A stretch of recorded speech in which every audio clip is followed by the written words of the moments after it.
Pour coller à la thématique que j'ai développée lundi dernier, j'enchaîne pour dire, toujours haut et fort, que le monde va très mal. Un monde bipolaire que j'ai développé, un monde manichéiste, un monde nord-sud, où il fait bon vivre au nord, où tout va mal au sud.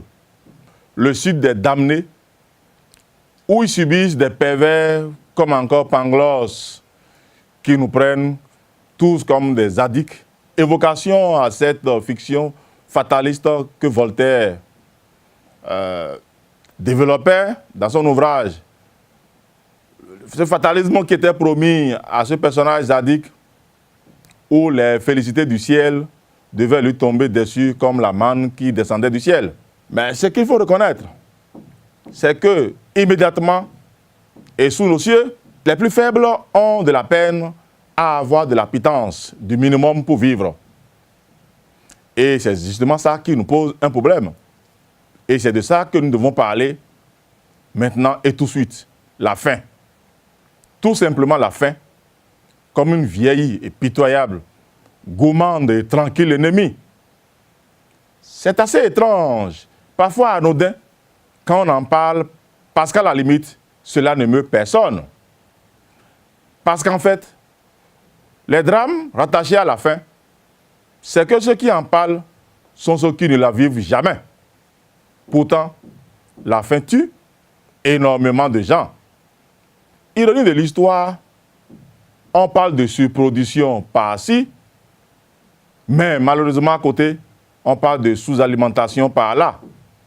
Excédent de montagnes de vivres par-ci, montagnes de cadavres par-là. C'est une métaphore violente et indécente, certes, mais est-elle fausse? Comme nous aimons les chiffres, amusons-nous à en décrypter encore ce matin quelques-uns. Selon la FAO, 8 à 10 millions d'enfants de moins de 5 ans se consument et meurent chaque année. Pour faire une comparaison beaucoup plus assassine, c'est comme si toute la population du Bénin disparaissait d'un trait d'inanition et de privation. Autre chiffre, autre donnée, environ 900 millions d'humains sur notre planète souffrent quand ils ne finissent pas par mourir de sous-alimentation. Autrement dit, plus de 40 pays au monde sont en état d'urgence alimentaire absolue et près de 100 millions survivent au quotidien de la portion congrue liée aux aides d'urgence alimentaire. Des chiffres accablants et brutaux qui relèvent la honte d'un monde de riches et le calvaire d'un monde de pauvres.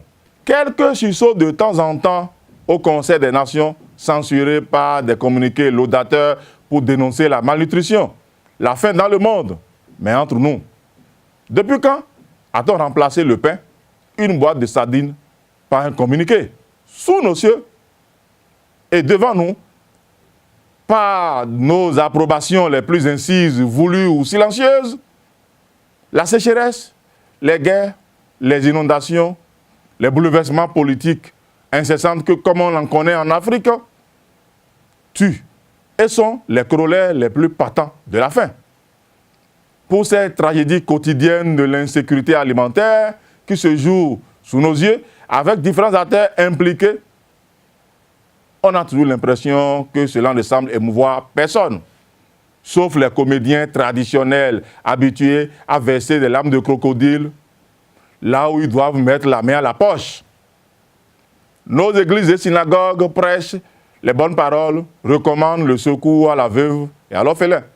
Mais personne n'est prêt à céder une petite partie de sa portion alimentaire, parfois exorbitante, pour sauver le petit orphelin qui se meurt d'inanition tout près de notre maison. Combien sommes-nous? Je dis, combien sommes-nous à interroger une seule fois sur la quantité industrielle de rebut que nous délestons copieusement dans nos poubelles et le nombre de vies que nous pourrions sauver en jetant un regard bienveillant en nous et autour de nous? De toute évidence, il apparaît incontestable que les 4/5 des enfants malnutris de la planète se retrouvent en Afrique. On a beau accuser nos gouvernants sur l'absence ou la pauvreté de leur politique sociale. Il est vrai que le peuple élit ses dirigeants pour satisfaire d'abord et avant tout à ses besoins fondamentaux. Mais il n'en demeure pas moins vrai que le comportement de chacun a contribué de près au bonheur autour de soi, peut déjà réduire de façon substantielle ce fossé inextricable qui tue ceux qui n'ont rien à manger. Plus criminels encore sont les politiciens qui ne jettent leur petite prébande qu'aux populations juste au moment des élections pour les attirer comme des appâts prêts à voter pour eux. Du genre, comme on jette des grains dans un poulailler pour voir des poulets et poules picoler. Mais le problème est là. La preuve en est que la faim continue pas à tuer, mais le politicien il s'en moque. Tant qu'il n'y a pas une nouvelle élection, il ne revient pas voir ce peuple. Donc ce dont il s'agit, ce n'est pas des politiciens, mais d'un comportement général de nous tous qui doit nous interpeller, qui doit savoir que nous avons un devoir, le devoir de sauver, le devoir de nourrir ceux qui n'ont rien à manger autour de nous. Le Seigneur nous le rappelle pourtant, pour ceux qui y croient. Nous sommes dans un monde de croyants, que nous soyons animistes, que nous soyons musulmans ou chrétiens, c'est que nous croyons tous. Le Seigneur nous le rappelle, disais-je, que les damnés les plus cruellement châtiés au dernier jour sont ceux qui ont vu affamer les fils de Dieu et qui n'ont pas été capables de les nourrir, de les donner à boire alors qu'ils avaient soif, de les habiller alors qu'ils vivaient déguenillés, de leur trouver un abri alors qu'ils dormaient à ciel ouvert. Si nous ne voulons pas mourir un jour au fond de l'enfer, mourir de remords, le cœur meurtri d'un devoir jamais accompli, donnons un peu de nous chaque jour, que nous le pouvons pour sauver ces milliers d'enfants qui meurent faute de vivre, qui pourtant pourrissent ailleurs, quelque part dans nos gardes à manger, nos poubelles 5 étoiles. Ils sont même prêts à partager pour vivre les copieuses boulettes qui garnissent les gamelles dorées de nos bergers allemands.